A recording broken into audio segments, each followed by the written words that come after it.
Hey there, Gary Parrish. Welcome back to the CBS Sports Eye on College Basketball Podcast, where we sometimes discuss camel fighting, dodo birds, and leaky black. Matt Norlander is here with me. If you're watching on YouTube, smash the like button like you're Brandon Davies. You have consent. And if you haven't yet subscribed to the YouTube channel, please, pretty please, knock that out while you're here. It's a big day in the sport because the Associated Press Top 25 preseason poll has been released, and North Carolina is the preseason number one. Gonzaga had been number one the past two seasons. The Zags are number one in the top 25 and one, but it's Hubert Davis's Tar Heels that are number one in the AP poll. Do you agree with this, Matt Norlander?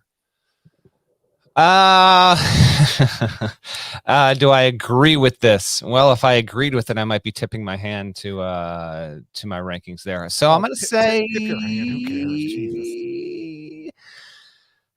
I do agree with this ranking. North Carolina should be the preseason number one team, and it is in the AP Top 25. As mentioned on a summer shoot-around episode on the Tar Heels, this now breaks the tie, and you now have UNC with 10 preseason number one rankings in its history. Duke and UNC both had 9. Now Carolina has 10. And I'm not surprised by this. I do think it makes sense. Now, you could make the case for Gonzaga or Houston or Kentucky. We'll get to Kentucky in its number one status in a minute here. But objectively speaking, yeah, and it's a huge day. I got to bring up right here, right now, what UNC did to commemorate this, by the way. This is unbelievable. The recreation they did. I hit up North Carolina to say, hey, congrats, this is awesome. They shot this morning. They did it. They turned this around this morning, by the way. How cool is that? You got the classic 1981 preseason edition of Sports Illustrated, and then Carolina, not SI. It looks like SI did this. This is actually UNC did this morning. Really, really cool. They just nailed it. And you'll notice in that left photo there, who's not in the picture? A young Michael Jordan, which I can only assume, if history is to repeat itself, Seth Trimble's about to become the greatest player in NBA history. Jordan was a freshman that season. They couldn't have known what he was going to become. And so they had a veteran squad. They won the title that year. We'll see if UNC can repeat a little bit of history once we get to 2023. Why did they wait till this morning to shoot this? I don't know. I don't know why that's the case, but it's awesome that they literally got together and got it done the morning of the AP Top 25 coming out, and they turned it around that quickly. Really, really good stuff. That sounds like something I would do. Like wait till the last. Hey, we've had all off season to do this, but now we have 2 hours. Let's knock it out in the last 2 hours. That's like cramming for a finals. It's been a possibility, if not a likelihood, that the Tar Heels would be number one, literally since the night of the national championship game. My guess is that Carolina might have wanted to make sure it had few AP sources, and then someone reached out late Sunday night and was like, hey, this is coming out tomorrow. You guys are going to be number one. Just keep it in under wraps, keep it in house. And then once they knew, they probably had everything planned, and that's how they got it done. That has to be the explanation, that they wanted confirmation before they started putting players through a photo shoot that could be a waste of time. And they got the confirmation, I'm assuming, at some point over the weekend, and decided to shoot it first thing on Monday morning. Either way, congrats to them.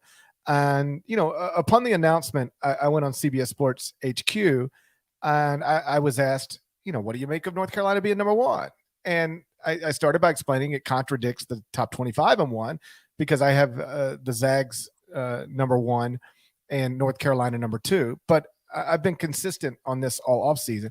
I don't have any issue with anybody voting North Carolina number one, or for that matter, Houston or Kentucky. I think this is a season where, though Carolina did get the overwhelming majority of first place votes, I do not believe this is a season where, if you're not voting this team number one, what are you even doing? So I will stick with Gonzaga at number one in the top 25 and one, but I think there's 4 schools that, at least on paper, have separated themselves from the rest. And those 4 schools are North Carolina, Gonzaga, Houston, and Kentucky. And you can, in my opinion, reasonably put them in literally any order. I think that does make sense. I actually, in the way that this all landed here, so ballots were due a few days back before, we'll get to the KenPom stuff in just a second, but before the KenPom rankings came out, so no voters could potentially be influenced by that, because I think what's another good thing is we do have variety of thought here. Now, one is actual human beings voting. The other one is Pomeroy's algorithm and him plugging in the data, and then it's just going to spit out what it's going to spit out there. But yeah, I think those 4, and that's, by the way, that's a healthy number. We've had plenty of preseasons where we've gone in, and sometimes there is a unanimous or near unanimous number 1. And sometimes you'll have, a second team or a third team there. But it does really feel like those 4 all have a strong case to be made sitting at that. By the way, we'll have plenty of opportunities to see those teams playing against top 5 level competition, playing against each other. Kentucky going to play Gonzaga. And we're going to have, a good opportunity to see those teams play themselves against high quality competition in the first few weeks of the season. So it's a pretty good assembly, in my opinion, all things considered there. But Carolina, I think, is deserving of it. I get a little bit of people maybe wanting to fade UNC a little bit. We've litigated that on the podcast a couple of times this offseason. We don't need to totally, dip back down into that. I don't have an issue with it, but the top 10 going UNC, Gonzaga, Houston, Kentucky, and then a tie for 5 with Baylor, Kansas, which is intriguing, obviously, because they're in the same league. Then Duke, UCLA, Creighton, Arkansas, rounding out the preseason AP top 10. No big surprises overall, GP, for me in that top 10. Not that we really should be expecting too many surprises. The only notable thing, other than what we've talked about here, and I mentioned this on our summer shoot-around on the Creighton episode, Creighton being 9, that is a school record. Creighton has never entered a season ranked as high as number 9 in the preseason AP poll. It has here now. According to the AP, it will be designated as the Big East favorites. Big East Media Day, by the way, it's tomorrow. I will be there, and I expect the Blue Jays to be voted as the league favorite there. But yeah, Baylor, Kansas, Duke, UCLA, Creighton, Arkansas. Anyone? How about this? I don't know this off the top of my head, GP. That's the top 10. What team or teams are in the AP top 25, top 10 that are not in yours? Do you know that? Yeah, there's only 2 that are in the AP top 25 AP top 25 that are not in my top 25, and that is Illinois and Texas Tech. Instead of Illinois and Texas Tech, I have Texas A&M at 19. So that would be the biggest difference between me and the AP poll. I've got Texas A&M 19. They are not in the top 25 and 1. And then I've got Purdue at 24, and they are not in the top 25 and 1. At 26, and there's obviously not a 26 in the AP top 25, but I've got Ohio State for whatever it's worth. But the only discrepancy in the top 25 between me and the AP poll, they've got Illinois, Texas Tech. I've got Texas A&M, Purdue. And in the top 10, the only discrepancy is they have Creighton in the top 10 at number 9. I have Creighton outside of the top 10 at number 11. And instead of Creighton in the top 10, I've got Tennessee at number 9, and they've got Tennessee just outside the top 10 at number 11. So there's a 6 there's at least a 6 spot difference between Texas A&M, where I have Texas A&M, and where Texas A&M, or I guess 7 spot difference between where I have Texas A&M and where they could possibly have Texas A&M. Yeah. But outside of that, nobody is more than 4 spots off. I think the biggest one I saw was I've got Arkansas 6. AP poll has Arkansas at 10, but everything is roughly the same spot or within 2 or 3 spots of where I have them. And if I'm being honest, and we talked about this before, I think the top 25 and 1, as well as, Jeff Borzello's top 25, John Rothstein's top 25, BartTorvik.com. I think they sort of set the tone for the AP poll, and it does start to work similar to the way mock drafts work. So, a few people say, hey, this is what I think it ought to be, and then other people tend to fall in line with very few big outliers. I agree, which is why, in large part, and I've finished my rankings. Newsflash: I am not ranking 363. Somebody's getting lazy. You do 26 teams, I'll do 101. Okay? I do 26 every day. So few of them actually ever change. Oh, you speak like somebody who doesn't have to wake up and rank 26 teams every day. You speak like somebody who doesn't do it before he goes to bed. Of course I don't do it before I go to bed.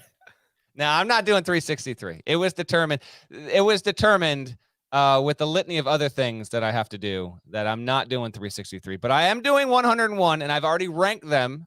They'll publish next week, but I try not to look at any rankings as best I can so that I don't have that noise, the signal to noise ratio getting too heavy there. Because clearly your rankings had an impact. You look at the AP top 25 and then go look at the CBS Sports app, the top 25 and 1, and there's just not a lot of diversity of thought. Now, some of this makes logical sense because the good teams look like the good teams. I get that, but not having hardly any teams with more than a 2 or 3 ranking difference, 4 you said was the most there. It's it is what it is. It's not the worst thing in the world, but I do think actually the sport would benefit more if we had some people willing to take a few chances there, and you might wind up seeing that when you see my rankings come out next week. And this is a good place to transition to KenPom, because KenPom published for the first time over the weekend his preseason 1 to 363. And it is obviously not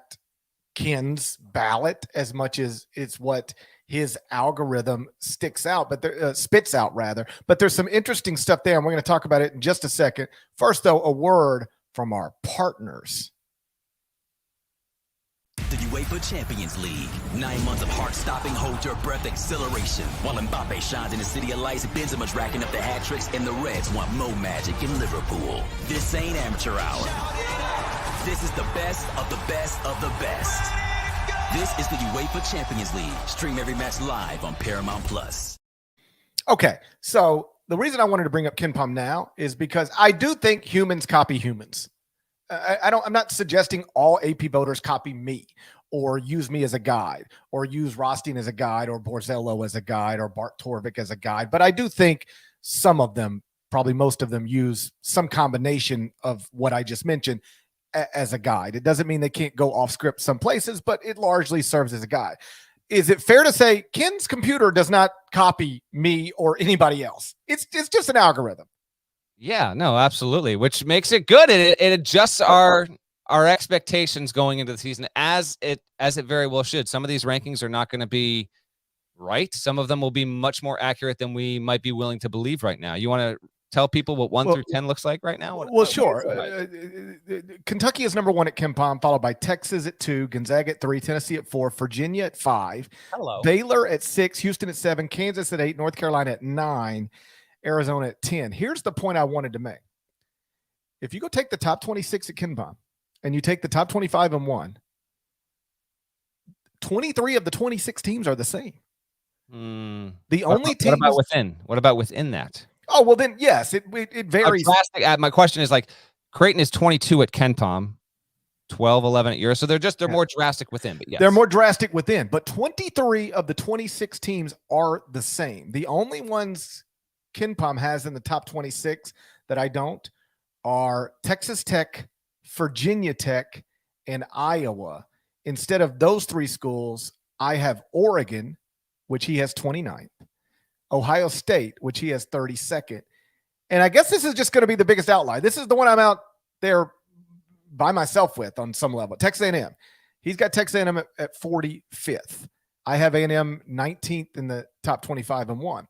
But I think that's pretty interesting that I start working on this the night of, really before the national championship game, but I publish it the night of the national championship game. I update it really with no computer help at all throughout the offseason.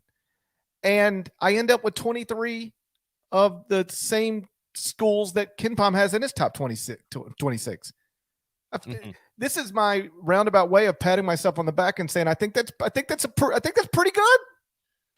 The only other team I'll give you up in my ranks, I have A&M at 31 in my rankings. So okay. I guess I'm splitting the difference kind of between you and Pomeroy just a little bit there. So I land on it. They certainly look like a tournament worthy kind of team there. But come on now, there's some standout stuff here with what Pomeroy has.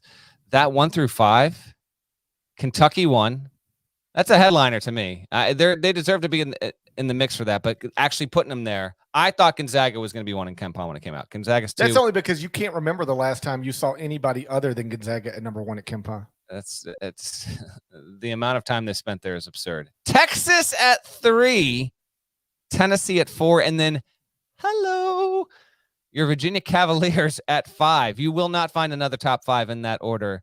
Again, as a reminder to viewers and listeners, he is culling from last season's data, projecting, and these rankings and ratings will continue to be informed by previous seasons. And some of this, by the way, also has, I can't tell you what percentage it is, but it's not just last season. Like, there is the way that he builds this, the historical performance of programs over the past 2, 3, 4 seasons also filters in. Now, last season has more influence as to what a team looked like 3 years ago, 4 years ago, but that does have some input into his ranking. So I think that is leading to, even though Virginia hasn't been a world beater the past 2 seasons, I gotta feel like that's part of it. In addition to everyone they bring back, UNC being at 9, I think, is the biggest headline of the KenPom rankings. It's not Kentucky at 1 or Texas at 3 or Virginia at 5. It's the preseason number 1 team in the AP Top 25. The preseason number 1 team in many a human's individual poll. You've got Carolina at 9, which is just lower than I thought it would be, coming off a season in which UNC makes the title game and wound up at 16. I thought the jump would be a little bit bigger. As an 8 seed, UNC, by the time it was all said and done, everything settled, losing to Kansas in the title game, Tar Heels were a 29-10 team that was 16th in the country, 1 spot behind Texas. Oh, by the way, now Texas gets even more afforded there. How surprised were you to see UNC, that relatively low and behind the likes of Virginia, Baylor, Houston, and Kansas? Kansas, which lost way more of its roster after winning the title than UNC obviously didn't get into that game. Somewhat surprised, but as somebody who has been a subscriber to KenPom for a long, long time and literally looks at the page every day, I'm smart enough to understand that these computer numbers are not going to match up with how a human might rank a basketball team. Like, I just assumed on some level that if you finish 16th and bring 4 starters back from that team, you're going to jump higher than 9. But I don't know what exactly goes into this algorithm. So I guess I didn't expect North Carolina to be 9, but I guess I can't sit here and yell, that's crazy, or anything else, because like, it's a pretty overtime reliable and well thought out ranking system that I never call anything I see in it outrageous until you get into the middle of the season and a team that just obviously isn't winning it remains high. But then again, you have to understand at least partly what goes into it and why the wins and losses don't matter as much to that computer as they would matter to a human voter. But like, whatever, like, if we look up in February and North Carolina's ranked 9th in the country, that's not crazy to me either. Not crazy. No, right. Definitely not. Yeah. And win margin and expected outcomes obviously play. Yeah. I'm just not going to be, I know some people will look at this and say, how could you have, I don't know, Virginia ahead of North Carolina? And that's a question for Ken and his computer, but like, I'm not bothered by it. Virginia being in the top 5 now that was interesting. I mean, Pomeroy is saying Virginia will be the best team in the ACC. That's kind of the side headline to UNC being number 9. That's the other, it's the side rail to that. Because that lines up with what I had heard from coaches during our Candid Coaches series, and why, when I updated the top 25 and 1, I added Virginia, and I added Virginia pretty high. I put the Cavaliers I took them from unranked to 16th. And you and I had talked about this on a previous episode. I don't usually change just to change, or change because I just woke up one day and decided, you know what, I might have somebody a little too high or a little too low. Typically, I require some sort of roster movement to free me up to make a change if I want. I don't always, but roster movement, I can. This was a time where I just said, you know what, I've talked to too many people over the past month, and folks in the industry, like college basketball coaches, seem to have a really high opinion of Virginia. I need to get them into the top 20. And so I did. And at least according to KenPom, I didn't get them up high enough. I have Virginia at 16. They're 18 in the AP poll, but 5 at KenPom. I will tell you, from talking to people who work in the ACC, they think Tony Bennett's got a team that can absolutely finish ahead of North Carolina and Duke in the ACC standings. Whether they will or not, obviously, who knows?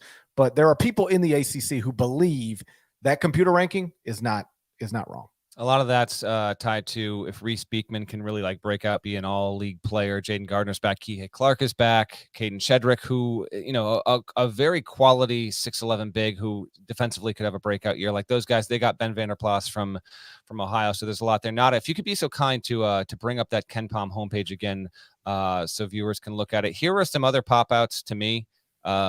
Duke at 15 is logical. I will have the Blue Devils somewhere in that vicinity in my own rankings there, so I don't push back on that. Nova at 20, and then Creighton at 22. So, Creighton is going to be the pick to win the league by humans, just as Carolina is going to be the pick to win the ACC by humans. But KenPom saying Virginia and the ACC, and he's saying still Villanova. Villanova is way banged up. That's the other thing. That's the other thing to keep in mind with all this stuff too. Villanova has like 5 players who aren't healthy at the moment and can't even run a full-on legitimate practice at this point, like 5-on-5s. It's not happening. So this could wind up being true at the end of the season, maybe, but I by no means do I think we'll look up at the end of November and Villanova will be struggling to be in the top 30 of KenPom. That's my personal prediction there. Other standouts, Iowa at 23.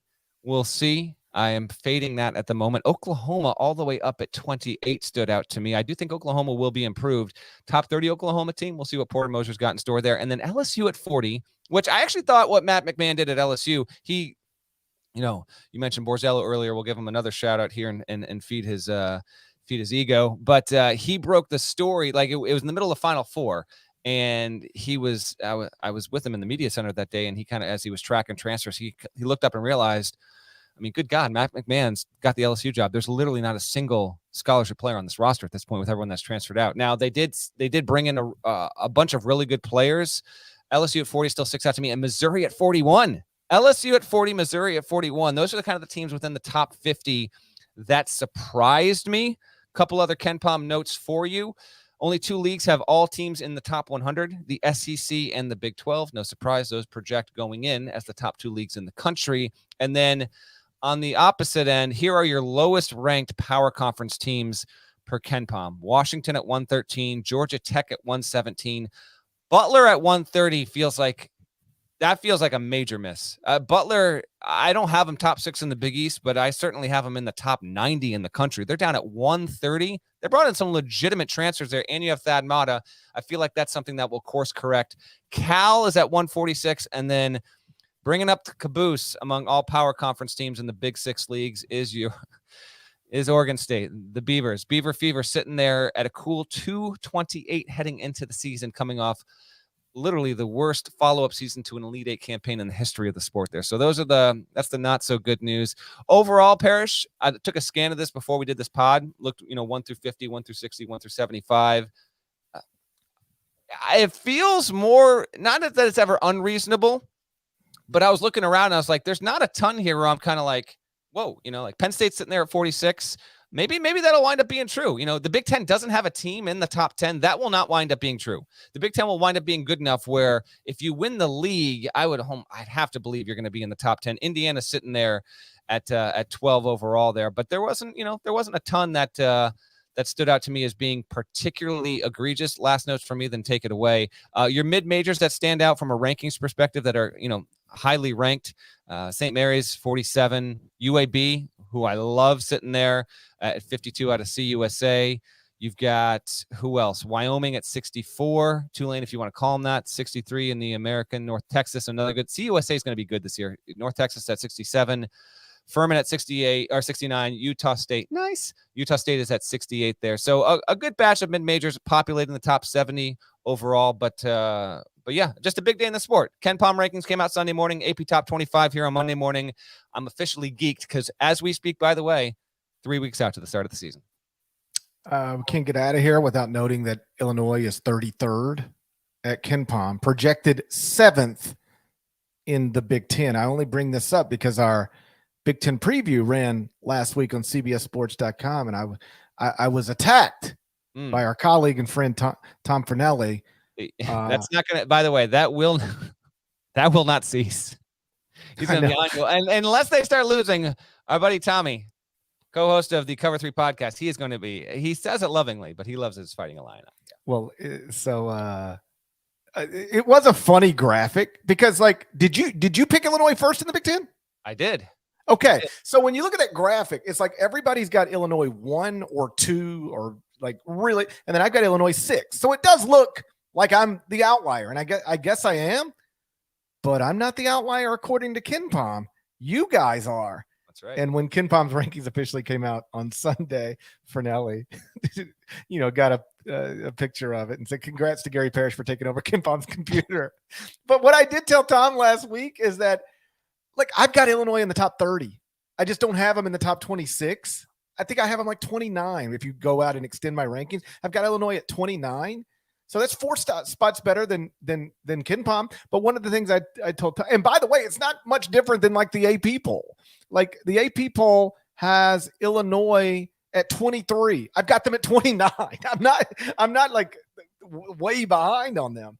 It's just that but they don't show up in my rankings, and they do fall at 6 in the Big Ten. But one of the points I told Tom is that I think, who knows, we'll see. Like Illinois might be the best team in the Big Ten. I don't know. I'm just basing all this stuff on the same stuff I always base it on. Sometimes I'm right and sometimes I'm wrong. Anybody putting together preseason rankings is going to be right about a lot of stuff and wrong about some stuff.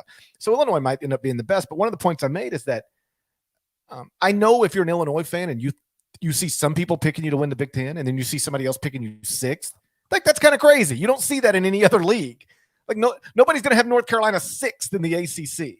Nobody's going to have Gonzaga 6th in the West Coast Conference. So you don't see teams pick to win it also pick 6 too often. So I get how it might look crazy. But with the Big Ten, one of the things I said is I really do think if you take the top 6 in the Big Ten, they're all in between like 16 and 30. That's what they would be in my top 25 and 1 at least. And or 13. I've got the top 6 in the Big Ten. I'm looking at it now between 13 and 30. And if you go look at KenPom has the top 7 in the Big Ten between 12 and 33. I just think it's a jumbled up. Like, you can find 5 or 6, and I guess if you want to count Iowa, 7 Big Ten teams that are capable of finishing in any order. I don't think there's much difference. Like, I've got Indiana 1st in the Big Ten and Illinois 6th in the Big Ten. And I don't think there's much difference between Indiana and Illinois. I would agree. And this is our last Borzello mention. You're not getting mentioned on this pod for weeks now, Borzello. He just tweeted this out. This is according to ESPN Stats and Information Research. This is the nugget is not surprising, but it's just it's still wowing all the same. Big Ten this year, no team in the top 10 in the preseason AP top 25. That hasn't happened since 1977. 77. And that will not hold. We will get to the final AP top 25, which comes out the Monday after Selection Sunday. There will be at least one Big Ten team in the AP top 25. Last nuggets from me. I tweeted a couple of these out, but I know we've got plenty of listeners who aren't on social. I just want to give these. It's a good day for a lot of school fan bases. Arkansas is 10th in the AP top 25, highest ranking since 94-95 when the Hogs were the national champions there. TCU has never been this high in the preseason AP top 25. Horned Frogs, Ribbit, 14 in the preseason poll. Good on you. Dayton, this one surprised me. Dayton is 24th in the AP top 25. And we're going to have a best of the rest we'll get to your Flyers. I'll get to your Flyers more in depth before the season starts. This is only the second time since 1967 that Dayton has been ranked in the preseason. Genuinely surprising stat there. The only other time came back in 2009. Dayton is the 24th team in the country. And that's good stuff for them. So as always, last year was St. Bonaventure, first time they were ranked, since Bob Lanier or whatever. I like when we get these stories going into a season where you have fan bases every so often. They just haven't experienced this kind of optimism in years, if not literal generations there. So there's a few schools, Creighton being another one, where you just going in, you've statistically never been this highly ranked. Good on you. And I know you can't wait for the season to get here. Last thing before we get out of here, one more thing on the Big Ten. As Borzello noted, no Big Ten teams in the top 10 of the AP poll for the first time since 1977. When I did update last week or in recent weeks to add Virginia and put Virginia in the top 16, I also, in that same update, moved Indiana up to number 13. And the reason is because I've got Indiana first in the Big Ten. And yet I think I had Indiana maybe like at 16 or something. And I was like, the first place team in the Big Ten is going to be better than 16th in the country.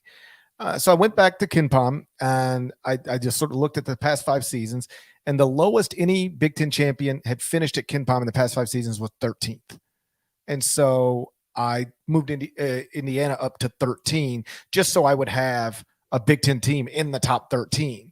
But I'm sort of in line with the AP poll here.